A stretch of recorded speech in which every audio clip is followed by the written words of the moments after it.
As soon as the recession hits, when it hits, you're going to want to make your personal finances as recession-proof as possible. And I'm going to share with you 5 things you could start doing right now to accomplish that. I'm Kyle with Midlife Pizza Slice. I'm a Gen Xer in my 50s, just like most of you. The steps that you take right now to prepare your personal finances for a recession can determine whether or not you're able to retire on time, as you planned, or maybe you have to put off your retirement date. Number 1, living on a budget. This means living within your means, or maybe below your means, but not above and outside of your means. You probably have a pretty good idea of what your cash flow in and your cash flow out is, and whether or not you actually have any money left over at the end of the month.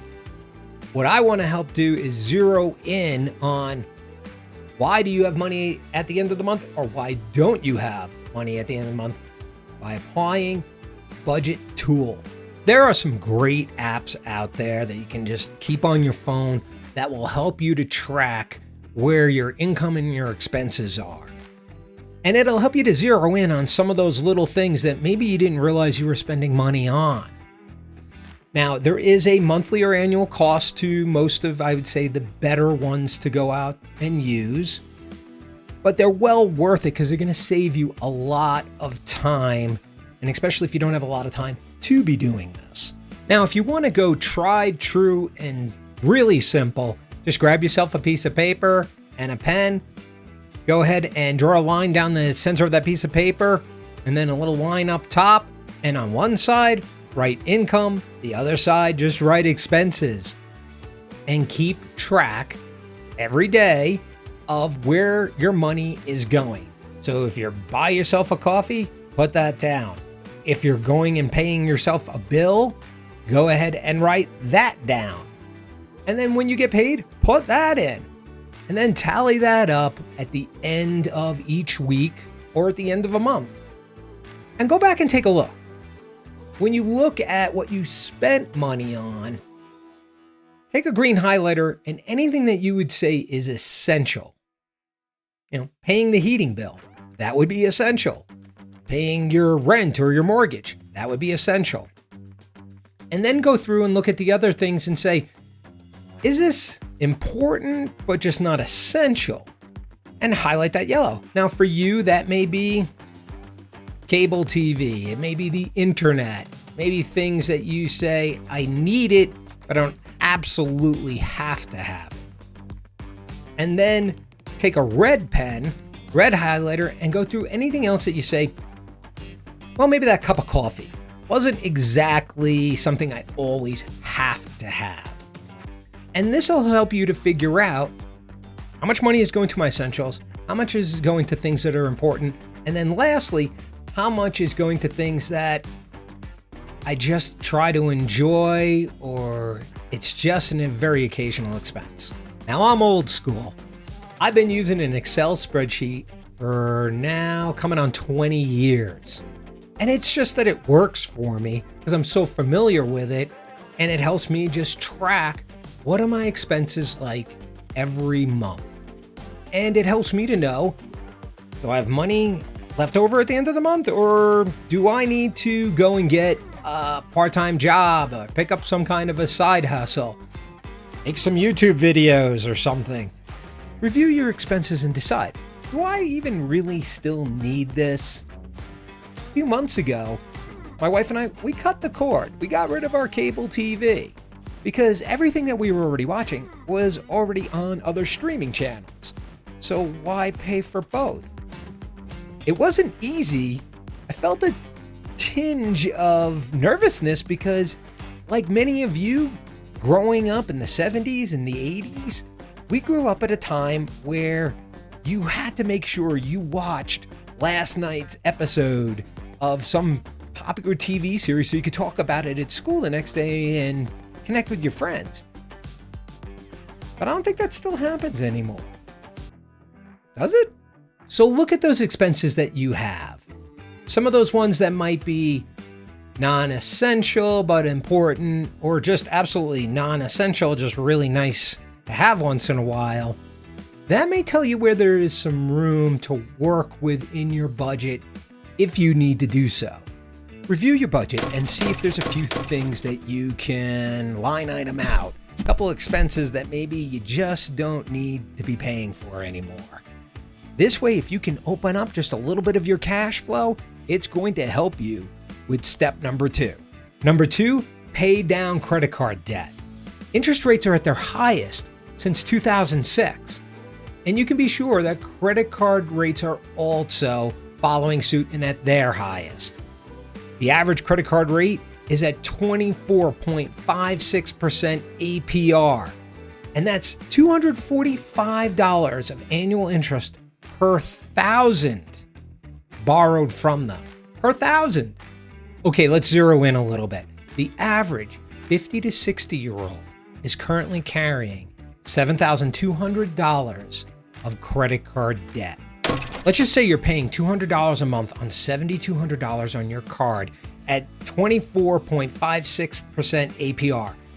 It's going to take 5.5 years to pay off that card, and you will have paid $5,977.01 in interest on top of the $7,200 you pay back. Okay, now let's say you can somehow come up with an extra $500 payment per month instead of $200. Now you can pay it off in just 1.5 years. That's 4 years quicker and only pay $1,416.97 in interest, which is saving you $4,500 in interest payments because you're able to come up with an additional $300 on top of the $200 that you were going to pay. Now let's say you actually have a second card that also needs to get paid off, and all you've been doing right now is making the minimum payment. Well, as soon as card number 1 is paid off, you can now take that $500 and apply it now to the other card. And that is called the snowball effect of paying off debt. Very, very effective. And I know you're asking yourself, okay, Kyle, where am I coming up with the extra $300? Because I was paying $200, now I'm paying $500. Where's the $300 coming from? Well, we're going to talk more about that in step number 4.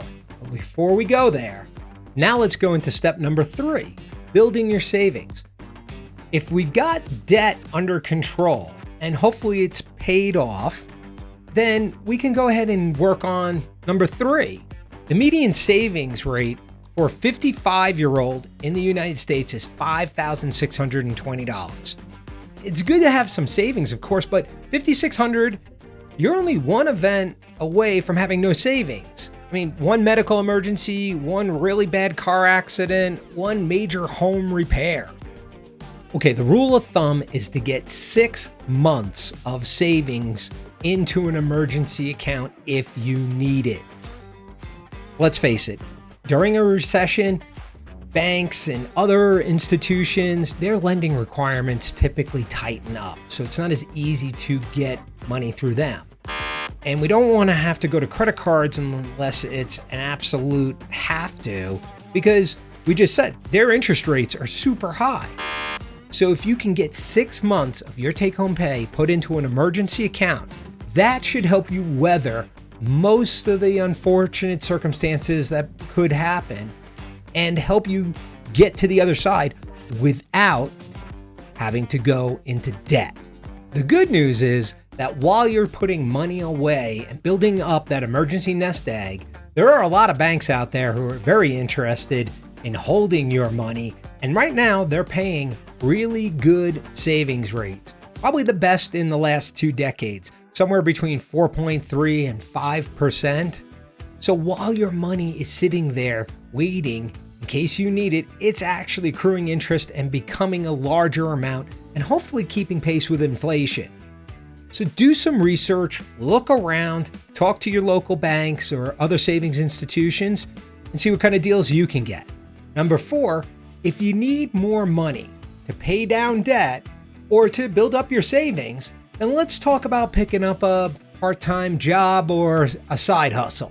Being in your 50s, you may have some possible advantages to this. You may have developed professional skills that you're either currently using in your job or you were using in a previous job. I'm talking about things like organization, change management, leadership, accounting, human resources, things that you could make some extra money from someplace else. Maybe you can take a passion or a hobby that you have and turn that into a side hustle. Now, I love playing music, so what do I do to make a little extra money? I play in a band. It's not a lot, but it does add up and it is a little extra. Let's not rule out picking up a part-time job, maybe at a local business or a small store somewhere close by to you. A lot of those business owners and those small stores, they can use somebody like you who has probably great experience and a good work ethic. And who knows, they might even lead to some other things for you to do, but it can help you get that extra few $100s. If you could make an extra $200, $500, $1,000 a month, think, what would that do to help recession-proof your personal finances? Okay, now let's get to number 5, and that is protecting your job. If you like the work that you're doing, the benefits you're getting, the pay from your current employer, then great. Now is not the time to start taking your foot off the gas and getting a little too relaxed. As a matter of fact, now's the time to start bringing your A game to your job so that if they have to make hard decisions, you're on the right side of the fence, not the wrong side of the fence. And if you're self-employed, ask, what else could I be doing to raise the bar in my own business so that I can make sure that I don't lose any clients if my clients have to tighten the belt a little bit? The job market for the last number of years has been in favor of the employee. We've had low unemployment.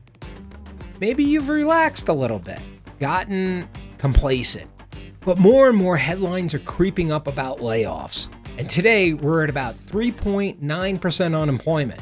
But look how quickly it jumps in a recession. No one thought it would more than double in the Great Recession. Talk with your boss, talk with your manager or the business owner, and ask them, what else could I be doing for you? Now, you never know where else you might be able to be of even more help. And who knows?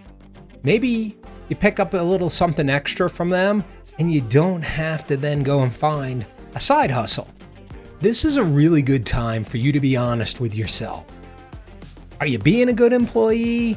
Are you being as productive as you think you can be? Are you getting good performance reviews? Do you have open and good communications with your manager? This is the time to be honest about some of these things and trying to figure out what else can I really be doing? Because maybe you just need to do your job a little bit better, and that's going to be enough. Have you thought about learning a new skill set?